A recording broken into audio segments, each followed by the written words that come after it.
invito a que hagamos en este momento un momento de oración para escuchar la palabra de Dios, para descubrir su misterio, para dejarnos animar, sostener por ello. Espíritu Santo, tú has sido el que inspiró que la palabra de Dios se encarnara y se pusiera por escrito. Danos tu gracia, danos tu luz, danos la sabiduría para poder dejarla a ella actuar en nosotros. No es un libro, es una persona, es Cristo resucitado. Es el Hijo eterno del Padre que ha vencido la muerte. Y esta palabra siempre será buena noticia, siempre será palabra de luz, palabra de esperanza, palabra que sostiene nuestro caminar y nos dice, la muerte nunca tendrá la última palabra. Es la vida, es la resurrección. Este segundo domingo de Pascua posee un texto maravilloso. Es tomado del Evangelio de Juan y como toda palabra de Dios es siempre buena noticia, ese texto del Evangelio de Juan es una muy buena noticia en este tiempo pascual. Es Juan capítulo 20, versículos 19 al 31.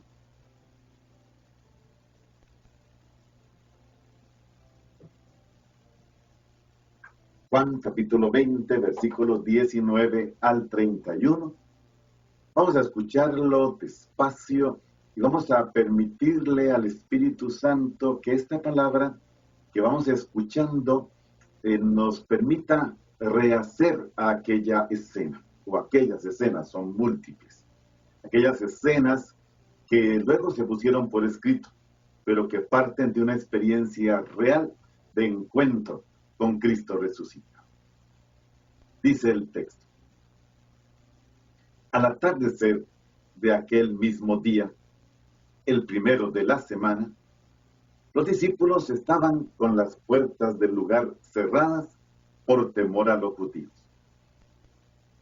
Allí se presentó Jesús, se puso en medio de ellos y les dijo, la paz esté con ustedes. Dicho esto, les mostró las manos y el costado.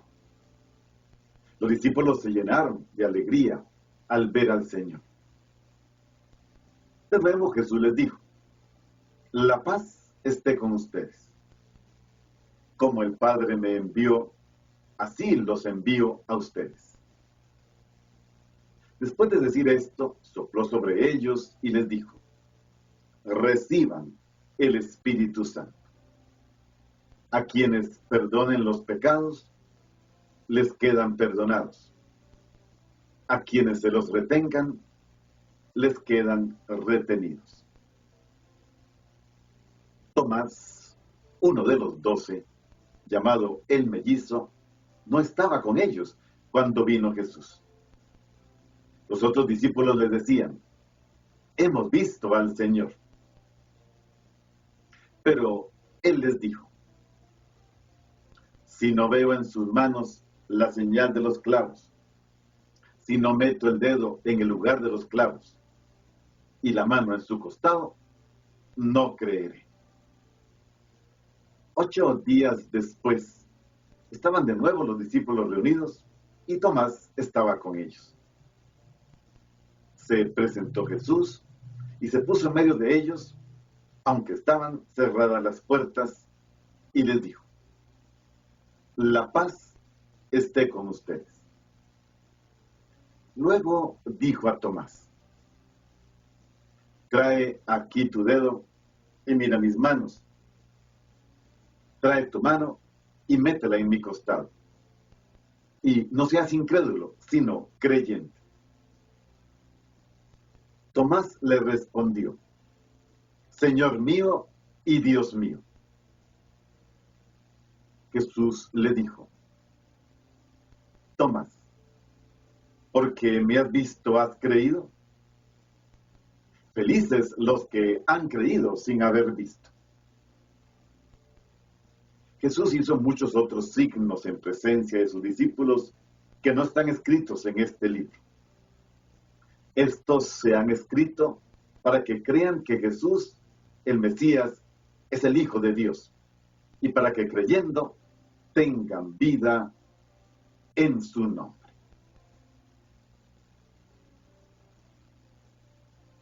Esta palabra de Dios anima nuestra Pascua. Sigue caminando nuestra iglesia en este misterio de la Pascua.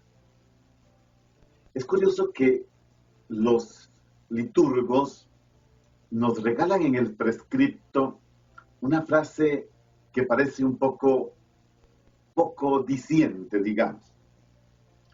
8 días después se les apareció Jesús. Nosotros nos centramos normalmente en la figura de Tomás cuando leemos este evangelio. Aunque en realidad la figura es Jesús, el centro es Jesús. Tenemos que fijarnos en Jesús. Y el autor del evangelio de Juan nos quiere volver a centrar en Jesús. 8 días después se volvió a aparecer Jesús a los discípulos. Y 8 días antes estaban con la puerta cerrada. Y 8 días después están nuevamente con la puerta cerrada. Si nos fijamos en la figura de Tomás, que es la que entra más en escena 8 días después, podríamos preguntarnos, ¿qué ha experimentado Tomás al encontrarse con Jesús resucitado? Pero esta pregunta vale igual para los discípulos. ¿Qué han experimentado los discípulos al encontrarse con Jesús resucitado? Los otros 10, que una semana antes estuvieron con él. Pero fijémonos que las puertas siguen cerradas. Y la pregunta vale también para nosotros. ¿Qué hemos experimentado al encontrarnos con Jesús resucitado? Recién hemos iniciado el tiempo de Pascua y se nos va a extender por 50 días. Aunque la Pascua no tiene fin, la parte, digamos así, la resonancia solemne es de 50 días, pues la Pascua la vivimos todos los días, en cada Eucaristía, en cada sacramento, en cada encuentro con la palabra de Dios, en cada momento de oración, en cada acto de servicio a los más necesitados. La Pascua es un continuo, la Pascua no tiene fin. Una vez iniciada la Pascua, ya no tiene fin hasta que alcance la Pascua eterna. Por lo tanto, no tiene fin. Litúrgicamente hacemos estas distinciones, pero la Pascua es el misterio que nos permitió entrar en la eternidad, que irrumpió para la eternidad de aquellos que creemos, de aquellos que bautizados profesamos que Jesús ha resucitado. Bueno, miremos la escena en lo que podamos. Es una escena muy grande, es un texto del Evangelio muy grande. Versículos 19 al 31 son demasiados versículos para una celebración litúrgica. Y creo que no se nos hace imposible pensar que los discípulos, aterrados por la ejecución de Jesús, se refugian en una casa. Llama la atención que los discípulos están de nuevo reunidos, pero ahora Jesús ya no está con ellos. Ciertamente están reunidos y hay que pensar que hay una especie de vacío, de soledad, de ausencia, de una presencia, y posiblemente en sus corazones esté el sentimiento, hasta los razonamientos, ¿quién va a llenar esto? Y es que lo que les falta no es una idea, lo que les falta no es una motivación, lo que les falta no es ánimo, les falta una persona, les falta Jesús. Es una persona lo que les falta. Y dado que es una persona, ya no pueden escuchar sus palabras, que les había dicho tantas veces, como en el capítulo 6, pero en capítulo 10 y en otros capítulos más, el Evangelio de Juan, si uno lo exprime, chorrea vida eterna. Y les había dicho tantas veces, mis palabras son palabras de vida eterna. Ya no las pueden escuchar. Tampoco pueden experimentar a Jesús que realiza signos en favor de aquellos que él había seleccionado. Las bodas de Canaán, el hijo del centurión, el paralítico de Betesda, la multiplicación de los panes, la curación del ciego de nacimiento, la resurrección de Lázaro. Todo esto ya no lo pueden ver. Y posiblemente hasta se hagan alguna pregunta en su corazón. ¿A quién vamos a seguir ahora? ¿A quién vamos a escuchar? ¿Cómo continuará nuestro camino? En todo caso, dice el autor del Evangelio que está anocheciendo. Sí, están en Jerusalén y está anocheciendo. Pero la oscuridad se hace no en torno a la ciudad, o no solamente, sino que también hay una oscuridad extraña, un misterio extraño, porque es un misterio, una sensación entre la oscuridad, la tiniebla, la muerte, la ausencia, pero por otro lado también, y hay que aceptar esto, hay una misteriosa y extraña presencia. Lo pueden intuir, lo pueden captar, no lo pueden describir, no lo pueden palpar, no lo pueden expresar, pero está allí. De repente, ese sentido de falta de consuelo, ese sentido de tristeza. Y el problema es que esto se contagia. Se mira al uno, al otro, se sentarán, se levantarán, se moverán de un lugar a otro. ¿Quién los va a fortalecer? ¿Quién los va a consolar? Y esto nos puede acontecer también a nosotros. ¿Cuántas veces en situaciones particulares de nuestra vida nos preguntamos, ¿será que alguien puede llenar nuestro corazón de alegría? ¿Será que alguien puede volver a darle ánimo, volver a darle esperanza, volver a darle alas, digámosle así, a la esperanza? ¿Será que puedo seguir esperando? ¿Será que podré esperar cuando siento que hay algo en el aire? Y las preguntas pueden ser más. ¿Dónde se va a fortalecer? ¿Dónde se va a alimentar nuestra alegría, nuestro gozo, nuestra esperanza, nuestro deseo de seguir haciendo, de seguir, de continuar la obra que Él inició? Inclusive, ¿cómo encontrar las palabras, los gestos oportunos para comunicar algo nuevo, para comunicar esperanza, para comunicarle vida, incluso al que duda? Pero todavía hay más preguntas que nos podemos hacer. Ahora, ¿quién nos va a enseñar? ¿Y quién podrá enseñarnos de la manera que Él lo hizo? Tú tienes palabras de vida eterna, le dijo Pedro en aquella jornada de Cafarnaún. Tú tienes palabras de vida eterna. ¿Quién nos va a seguir anunciando estas palabras de vida eterna de modo tan solemne, tan dinámico, tan creativo, tan vivo, que levantaba muertos inclusive? Y aquí se juega nuevamente, y recordemos que estamos en el año jubilar que nos dejó el Papa Francisco. ¿Cómo contagiar esta esperanza? Sobre todo a los que sufren, a los que padecen, a los que viven la soledad, a los que dudan. ¿Cómo experimentar tanta misericordia? ¿Y cómo transmitir la misericordia a los muchos que por aquí y por allá la requieren? Bueno, ante todas estas preguntas que nos hemos planteado, hay algo maravilloso. Hay buenas noticias. Aquí vamos. Hay buenas noticias. ¿Por qué? Porque es tiempo de Pascua. Porque es tiempo de celebración gozosa, jubilosa, festiva, desbordante. Es tiempo para proclamar la buena noticia de Dios. Y la buena noticia dice, Cristo ha resucitado. La buena noticia dice que hemos visto al Señor. La buena noticia dice que hemos encontrado a aquel que, siendo crucificado, está resucitado. La buena noticia dice que el crucificado es el viviente. La buena noticia dice que el crucificado vive y vive para siempre.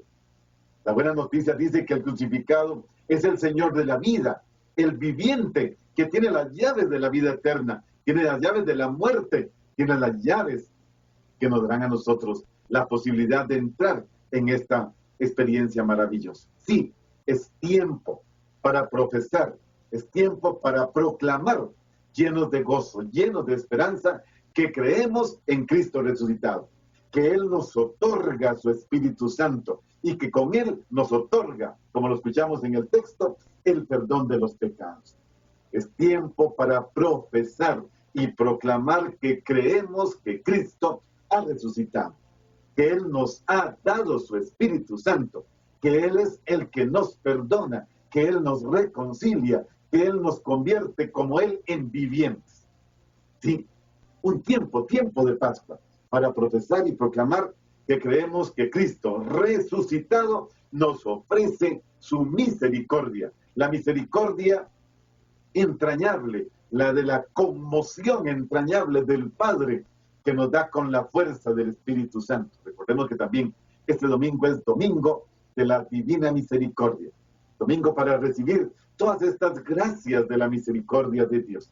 Sí, y por eso también es tiempo para profesar y proclamar que creemos y que esta es la fe de la Iglesia, que creemos que esta es la fe que profesamos y nos gloriamos en profesarla y no nos cansaremos de profesarla. Cristo vive, Cristo ha resucitado, Cristo es el Señor. Un tiempo para profesar y proclamar que creemos que Cristo es, como dice el mismo Evangelio de Juan, el Cordero de Dios que quita el pecado del mundo. Ya lo había dicho el mismo Juan Bautista cuando presentaba a Jesús. Es tiempo para presentar que creemos con toda el alma, que creemos que Jesús vive, para profesar que Él es el resucitado, que Él ha resucitado. Sí, hermanos, qué tiempo tan maravilloso. Concentremos la mirada en aquel que Juan quiere que nos concentremos, en Jesús, que no se cansa de buscar a sus discípulos y que, aunque los encuentra nuevamente con las puertas cerradas, sopla sobre ellos, les dice, vayan y perdonen, salgan. Según el relato de este capítulo 20, de versículos 19 al 31, este hermosísimo texto, lo primero que infunde Jesús a su comunidad es su paz. 3 veces escuchamos, la paz esté con ustedes. Y qué bien nos hace. Qué bueno es esto. Qué bueno porque es lo que estamos necesitando en nuestro mundo, de forma global, de forma en nuestro continente latinoamericano, americano, en nuestro propio país de cada uno de nosotros. Necesitamos que el resucitado nos diga paz, en medio de tanta violencia, en medio de tanta confusión, en medio de tanta cosa que está ahí y que nos está complicando. ¿Sí? Pero no solo eso, porque además de que les ofrece la paz por 3 veces consecutivas, hay algo maravilloso. No hay ningún reproche a nadie. Jesús no le reprocha a ninguno de los 10 primeros y de los 11 después que por qué lo han abandonado. Jesús no se queja, Jesús no reprueba su acción. ¿Qué hace? Les ofrece paz, los quiere llenar de alegría, les da el Espíritu Santo, los envía. Es maravilloso este Jesús. Cristo resucitado conserva las mismas características que lo habían descrito en su camino por Judea, Galilea, con su experiencia en Jerusalén. Está allí, y está allí para sostener con su aliento creador la fe de los discípulos, para animarlos a creer, para animarlos a salir, para ir a proclamar el perdón. Todo debe comenzar de nuevo, por eso sopla y reciban ustedes el Espíritu Santo. Jesús se ve obligado, casi podemos decirlo, a iniciar una nueva creación, a impulsarlos con el Espíritu Santo, para que sigan colaborando a lo largo de los siglos en este proyecto salvador que el Padre le encomendó y que ahora Él le encomienda a ellos. como el Padre me ha enviado, así también los envío yo. Una maravilla, hermanos. Es que este texto es querigmático completamente. Yo no sé ni por dónde avanzar, porque quisiera contagiarles esta experiencia. Qué importante es esto. Sí, porque no son nuestros trabajos, no son nuestros esfuerzos los que realizan la evangelización. No, es Jesús, y solo Jesús, el resucitado, el que puede desencadenar el cambio de horizonte, el que puede abrirnos un camino de libertad en medio del miedo, en medio de dolor. Es el que puede crear un nuevo clima de paz, de serenidad, que tanto necesitamos para abrir las puertas de nuestro corazón, de nuestra familia, para abrir las puertas de nuestra iglesia, para abrir las puertas de nuestras comunidades y parroquias, diócesis, para salir, para ser capaces de compartir el evangelio con los hombres y mujeres de nuestro tiempo, con los de nuestro tiempo. No los de ayer ya no están, los de mañana tampoco, no han llegado. Son los de hoy, los que hoy están padeciendo, los que hoy ocupan paz, los que hoy ocupan perdón, los que hoy ocupan al Espíritu Santo. Y ahí está, 8 días después está Tomás. ¿Y qué hace Tomás? Igualmente, una maravilla. Tomás no se pone ni de rodillas, ni temeroso, ni asustado delante de Jesús. Y Jesús con Tomás se comporta igual que con todos y le permite expresar sus dudas dentro del grupo de los discípulos. ¿Sí? Los discípulos da la impresión de que lo acogieron con normalidad, no se escandalizaron, no le reprochan nada a Tomás, no lo echaron del grupo. Ahí está. Recordemos que además tampoco los discípulos habían creído. Pareciera que todo les parecía un desvarío, dice Lucas por otro lado. Ya les habían anunciado Jesús resucitado. Pero también esto nos permite descubrir, contemplar, maravillarnos de cómo Jesús asume que el ser humano, el hombre y la mujer, tiene que recorrer un camino para llegar a profesar la fe en Cristo resucitado. Así nosotros quisiéramos en nuestros planes y procesos evangelizadores que anunciemos a Jesucristo, todo el mundo crea. No, no es así. Y no nos hagamos ilusiones, no es así. El anuncio de Jesucristo requiere un proceso de interiorización, un proceso de maduración, hasta que la persona llegue a poder expresar su fe, a poder proclamar su fe. Cuando Jesús 8 días después se presenta, estando todavía las puertas cerradas, no es solo Tomás el que tiene que aprender a creer con confianza en él como resucitado. No, el grupo entero, los 11, tienen que superar poco a poco sus dudas, sus miedos, que todavía les mantienen 8 días después con las puertas cerradas. Y quien logra esto, si Jesús ahora lo logra, ellos podrán salir, podrán irse a todo lado a evangelizar. Sí, porque tenemos que aprender esto. La Pascua no es algo que acontece y lo transforma todo. La Pascua lo renueva todo. Es una nueva creación. Pero tenemos que respetar los ritmos de aprendizaje, los ritmos de la fe de cada una de las personas. Hemos vivido en nuestras parroquias el bautismo, la confirmación, la primera comunión, la Eucaristía de adultos en la fe.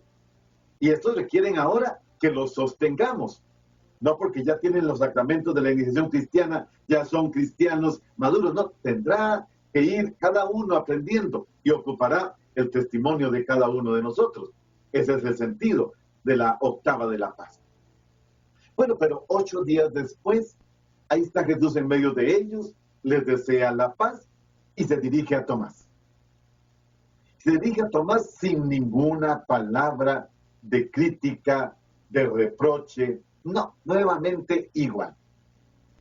Casi como si le dijera, Tomás, tus dudas no tienen nada de escandaloso, tus dudas no son ilegítimas. Yo siempre digo, me gusta mucho decir esto, que gracias a Tomás, a veces el segundo domingo de Pascua, los predicadores dejan a Tomás valiendo nada, que el incrédulo.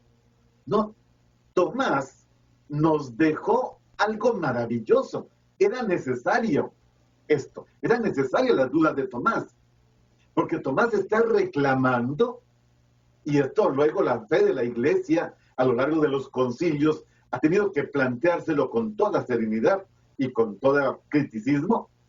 Tomás exige algo importantísimo. Si el que ustedes dicen que está resucitado, que está vivo, no tiene los signos de los clavos, yo no puedo creer en él. Solo creeré si el crucificado es el mismo resucitado, si el resucitado es el mismo que fue crucificado. Y Tomás tiene razón. Luego aparecieron una serie de herejías que hubo que combatir, y estos textos son importantes. Tomás nos dice, si crees en el resucitado es porque crees que fue crucificado.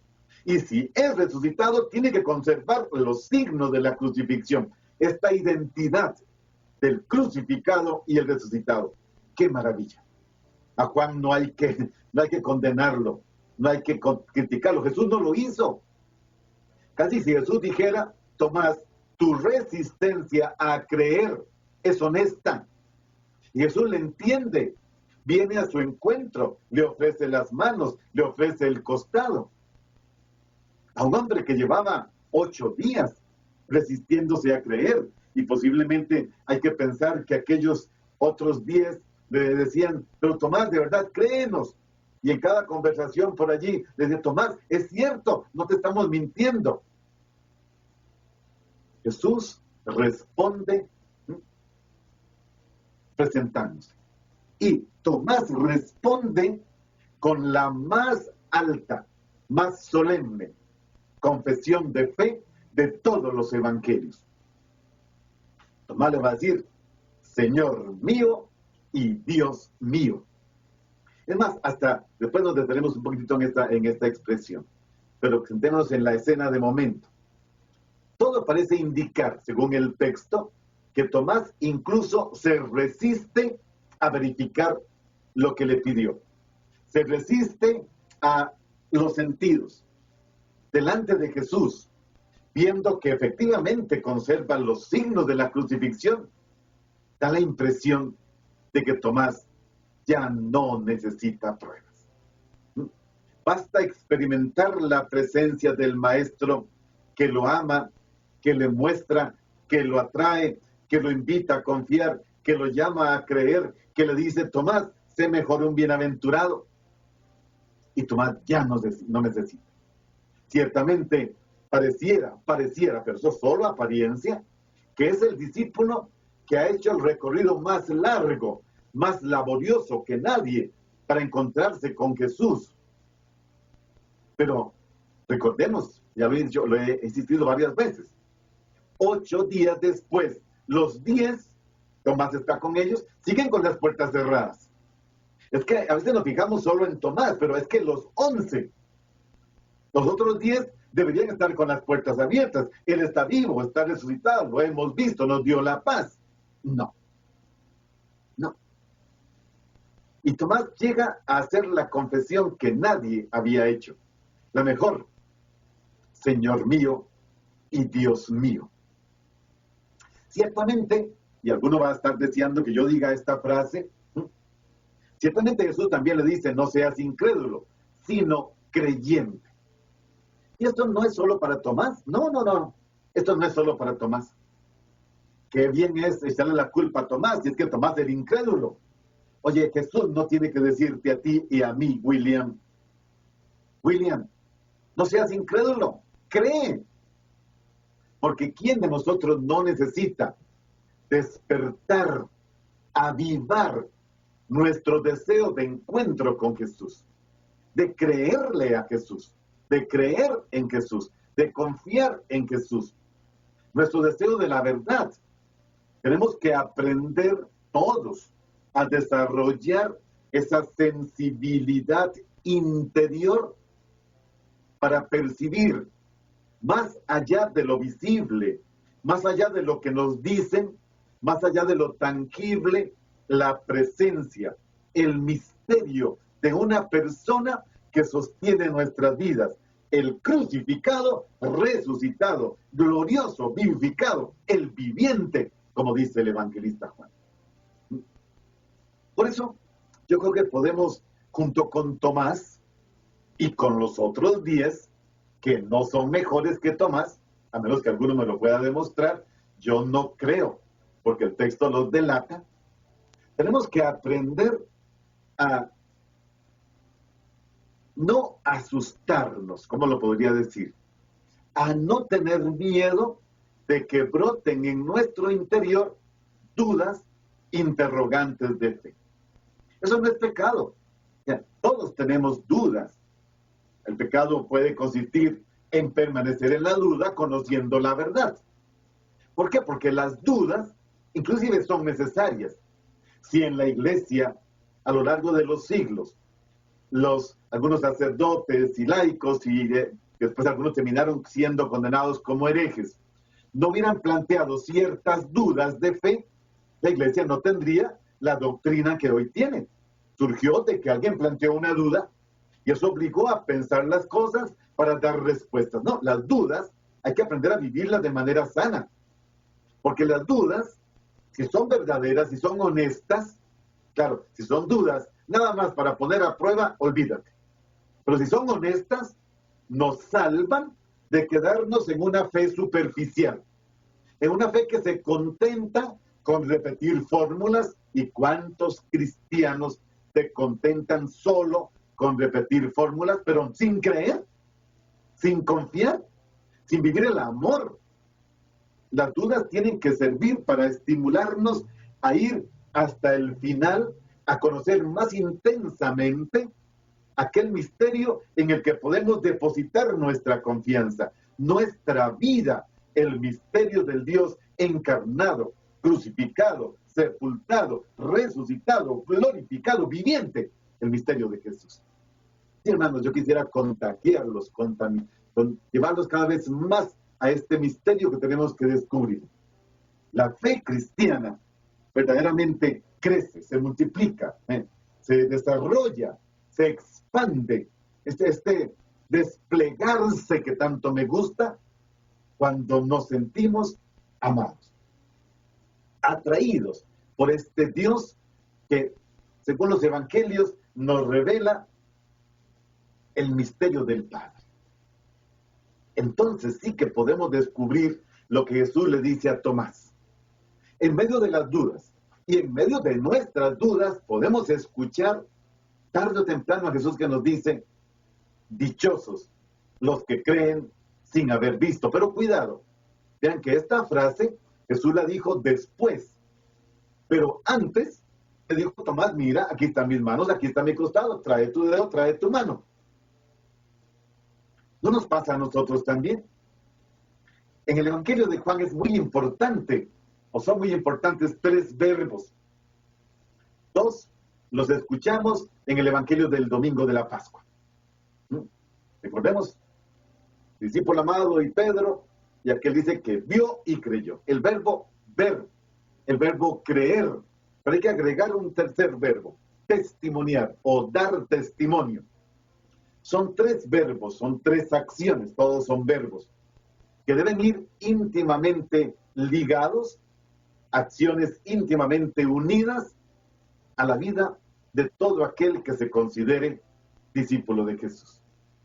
Ciertamente hay muchas maneras de ver, pero la mirada más importante es aquella que ver nos lleva a creer, y ver y creer nos llevan a dar testimonio, porque siempre este ver, este creer nos hacen comprometernos con nuestra fe, comprometernos con el Señor.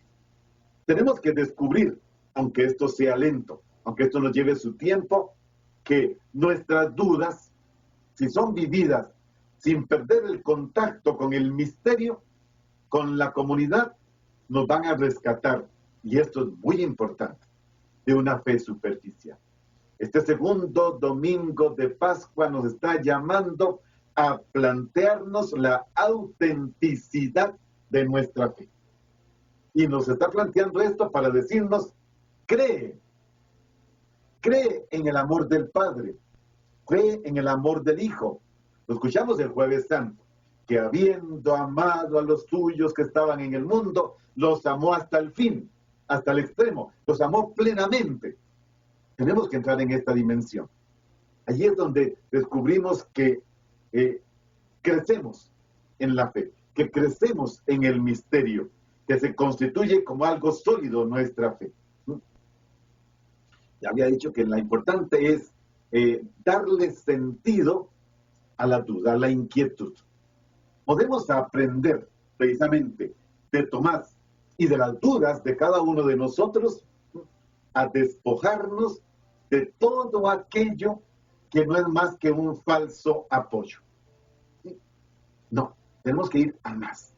Tenemos que hacernos seguidores. Tenemos que dejar que el mismo Jesús se presente en medio de nosotros y nos purifique de todas aquellas cosas que todavía no son auténtica fe. Nosotros, después de 2000 años de los acontecimientos pascuales de Jerusalén, seguimos perteneciendo a esa generación. La generación que creyó en el resucitado, pero también la generación que tuvo entre algunos de sus miembros, o todos, experiencias de duda. Tenemos que entrar en esta dimensión. Ojalá que nos veamos verdaderamente como comunidad y como personas delante del misterio de Jesús, delante de la persona de Jesús.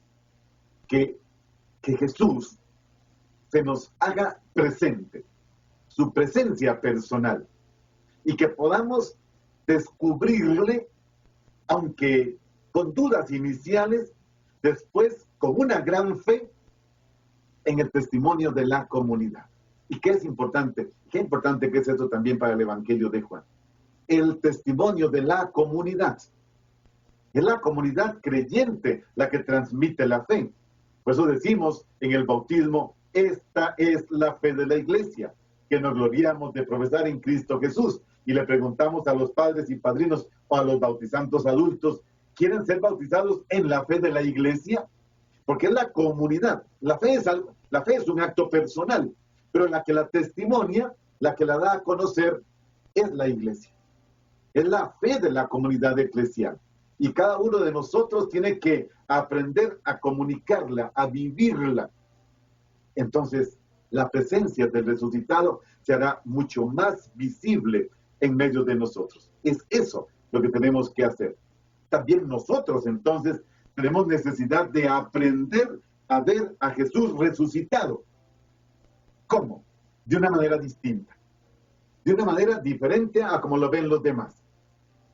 Jesús resucitado se presenta en medio de nosotros y nos invita a descubrirle también, y este también es muy importante, en las personas que tenemos alrededor, en los acontecimientos de cada día, en las situaciones también desagradables como en los momentos felices.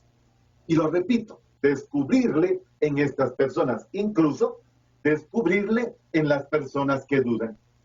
A veces hay gente que se molesta porque alguien le presenta una duda. Es que mi esposo tiene duda. No, dele gracias a Dios que su esposo tiene duda. Dele gracias a Dios que su esposa tiene duda, que su hijo o su hija tiene duda. No, es que mi hijo ya duda de Dios, no quiere confesar, de su oportunidad. Vamos a ver cuánto sabe de Jesús. Lo que tiene ahora es puras fórmulas aprendidas o conoce a Jesús. Se ha encontrado personalmente con él. Le ha visto que es el crucificado, resucitado, glorificado, el viviente. Es tu oportunidad. Da testimonio. Muéstrale con tus palabras y todo, con tus gestos, con tus signos, nos diría el Evangelio de Juan. Muéstrale que sí, que ese Dios que duda de que exista o que afirma de que no existe. Ahora los estudiantes universitarios se proclaman agnósticos, es decir, no conocedores. Bueno, muéstrale Muéstrale, es tu oportunidad para decirle y conocer. Y si no estás capacitado, capacitada para responderle, significa que estás como Tomás. No critiques a Tomás, no juzgues a Tomás, no condenes a Tomás. Ora como Tomás, exige como Tomás. Quiero darme cuenta que ese resucitado es el crucificado. ¿No es eso lo que nos sucede con las personas? ¿No es eso lo que nos sucede cuando nos cruzamos frente a frente con otras personas? Pero a veces nos fijamos más en otros detalles. Nos fijamos a veces más en la persona. Es que duda. Tengan cuidado con esa persona porque es dudosa. Duda en la fe. No, a esa hay que acercarse y decirle y mostrarle por qué no tiene que dudar. Nos fijamos más en lo que se dice. Celebrar la Pascua, mis queridos, es reconocer que detrás de este hombre o aquella mujer, inclusive de aquellos mal vestidos, de aquellos que dudan, se esconde un hijo de Dios. Un hijo de Dios que reclama conocer el misterio, que reclama que le demos testimonio de que sí, ese, el resucitado, es el crucificado, que su cruz, que su dolor, que su soledad, que su aislamiento, que su exclusión, que su marginación, que su condenación, que su ser juzgado es tomado por Jesús, es perdonado. Tus pecados te quedan perdonados. Recibe la paz, recibe el Espíritu Santo y ve a testimoniar. Es reconocer, celebrar la Pascua, es reconocer que detrás de cada hombre y de cada mujer se encarna ni más ni menos que el mismo Jesús, que viene a nosotros con las dudas. Es reconocer que detrás de cada persona desconocida que se nos cruza en la calle, existe un hermano, una hermana, nuestro hermano, nuestra hermana, un miembro de la comunidad, que ya lo es, con duda, o que todavía no lo es, y que podemos llevarlo al misterio de la fe. Es reconocer, la celebración de la Pascua nos invita a esto, que detrás de cada hombre y de cada mujer hay un prójimo al que tengo que acercarme, porque mi prójimo es cualquier persona que tenga necesidad de mí, cualquier persona que exija de mí que le ayude. Qué fácil es decir, yo creo en Dios porque voy a misa, porque tengo a mis hijos bautizados, porque mis hijos están todos casados, mis nietos están bautizados. Sí, pero lo reconoces también en aquel que necesita ayuda. O te quedas en puro sacramento. Y el sacramento del hermano, el sacramento del necesitado. Jesús nos lo mostró muchas veces. En el capítulo 2 fue aquella boda y convirtió 600 litros de agua en 600 litros de mejor vino, para que la fiesta no se echara a perder en una boda que duraba 8 días. Aquel del funcionario real, vete, que tu palabra, lo que tú quieres, se cumpla.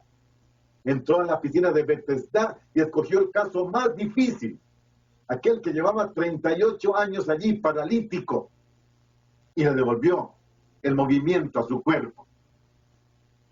Lázaro, el ciego de nacimiento. Se trata de encontrar al otro, que necesita ayuda, sobre todo en estos casos extremos. La Pascua, repito, la Pascua es un encuentro con el resucitado, pero también es una nueva forma de vida, una nueva forma de ser, de vivir, de estar en la vida, de hacerse presente, de hacerse presencia. Es una nueva forma de ver y de mirar, una nueva forma de dar testimonio. La Pascua es esta capacidad para transformar lo que vemos, para no pasar unos al lado del otro sin captar la presencia de Jesús. La Pascua es detenernos ante los demás, no pasar de largo. La Pascua es descubrir los anhelos, los deseos, incluso las dudas de nuestros hermanos. Miren, si nos dijesen que mañana llega Jesús en un avión privado y que nos va a ofrecer un concierto por la Pascua, todos saldríamos corriendo a comprar los boletos. Pero Jesús sale cada día a nuestro encuentro y cada día nos ofrece la música, si queremos decirle así, la melodía de la Pascua, para que esta melodía de la Pascua, he resucitado, estoy vivo, reciban el Espíritu Santo, sus pecados les son perdonados, la paz esté con ustedes, vayan, los envío. Es eso, ahí está nuestra vida. Si nos enteramos, Él sigue llegando a nosotros. La Pascua es precisamente eso, ver al otro lado de las cosas, ver más allá del sepulcro, ver más allá de la muerte, ver que el que estaba muerto ahora vive, ver que todo hombre y mujer es hijo de Dios, que es hermano nuestro, que es miembro actual o futuro miembro de la comunidad.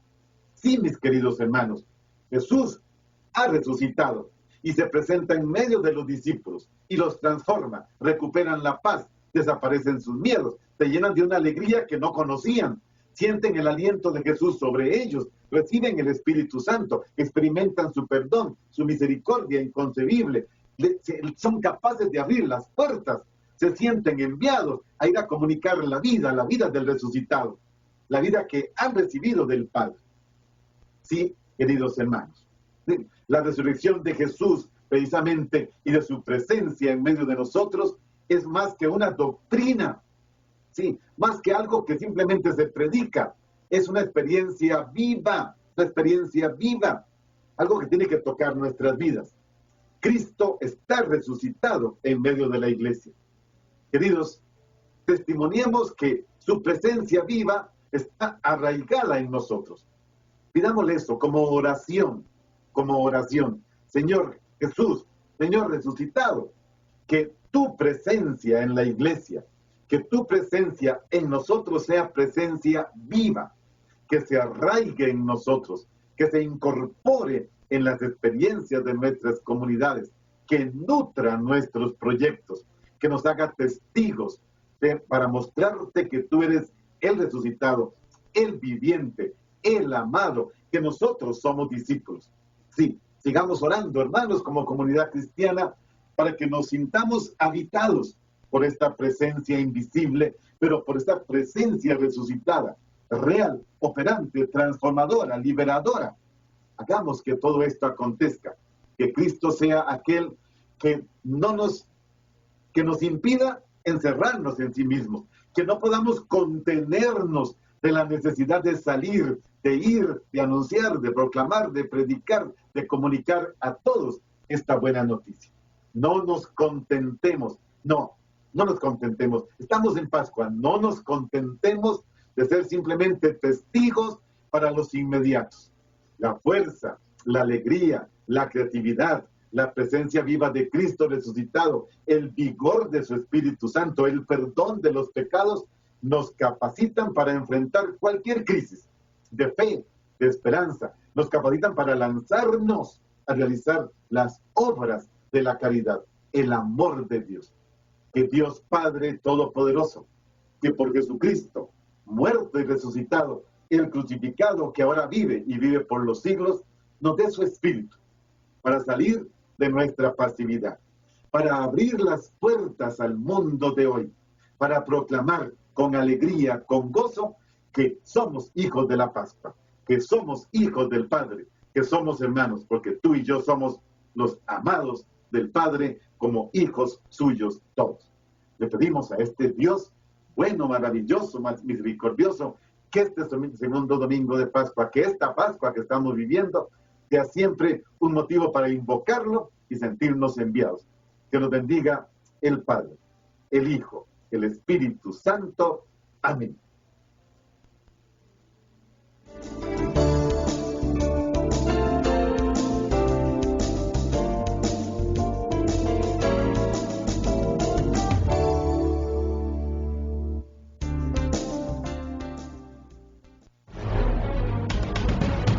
La Iglesia debe salir y valerse de todos los medios honestos para poder cumplir con su misión.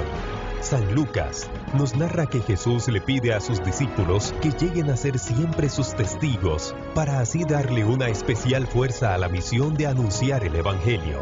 Hemos presentado La Iglesia en Salida por Radio María Costa Rica 100.7 FM.